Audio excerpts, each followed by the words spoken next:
man is sometimes extraordinarily, passionately in love with suffering, and that is a fact.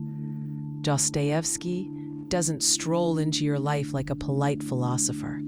He kicks the door in, because his radical view of the world starts with a scandalous claim that human beings are not built to be optimized.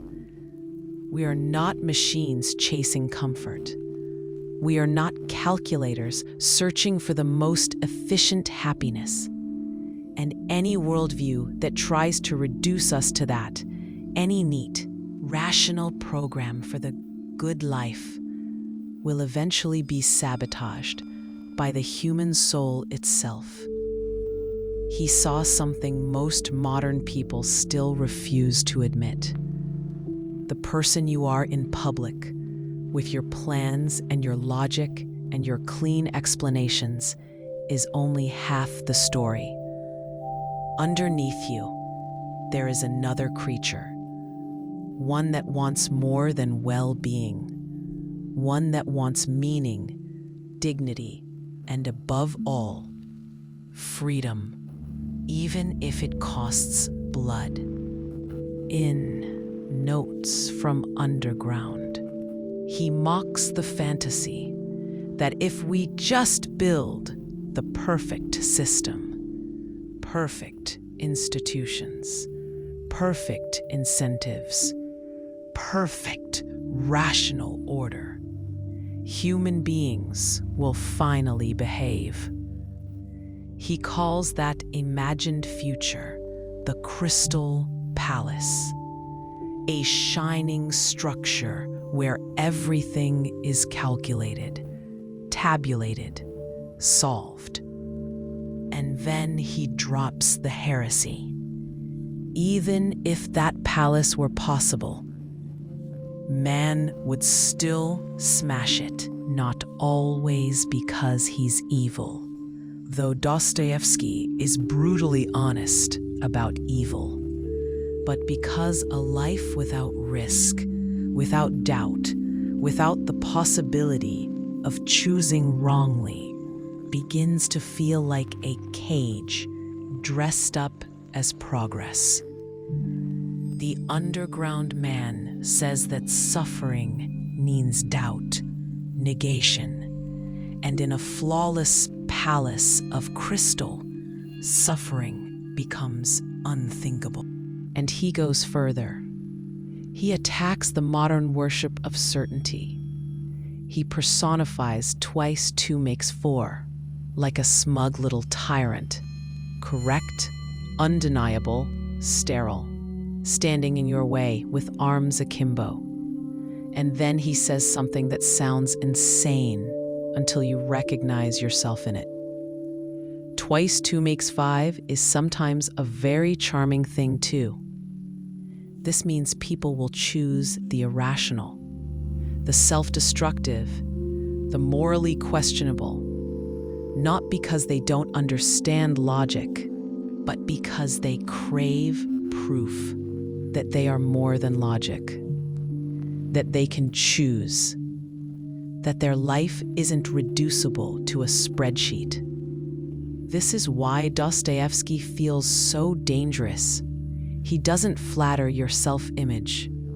He doesn't say, "You're good deep down. You just need better information." He says, "You can know what's right and still do what's wrong, just to prove you're free." The underground man practically spits at the idea that human beings can be solved by welfare. He asks why you're so sure that only what is conducive to welfare is truly good for man, and then says plainly that man may love suffering just as much as well-being, not because suffering is pleasant, but because it can feel meaningful, self-asserting, like a twisted proof of existence. So Dostoevsky's world is radical because it refuses the modern comfort story that life is mainly about avoiding pain, that the highest goal is safety, that a good society is one where everything becomes predictable, that the human heart can be engineered into peace. He says, try it. Build that perfect world. You'll still get the rebel, the self-saboteur, the person who lights a match in paradise just to watch it burn. Because a paradise with no freedom to ruin it starts to feel like boredom with golden walls. And this is where Dostoevsky turns from psychology into moral theology without becoming soft. Because he's not just describing behavior, he's describing the stakes. If humans are free in this terrifying way, then responsibility is real. Guilt is real. Redemption is real. The soul isn't an error term, it's the battlefield.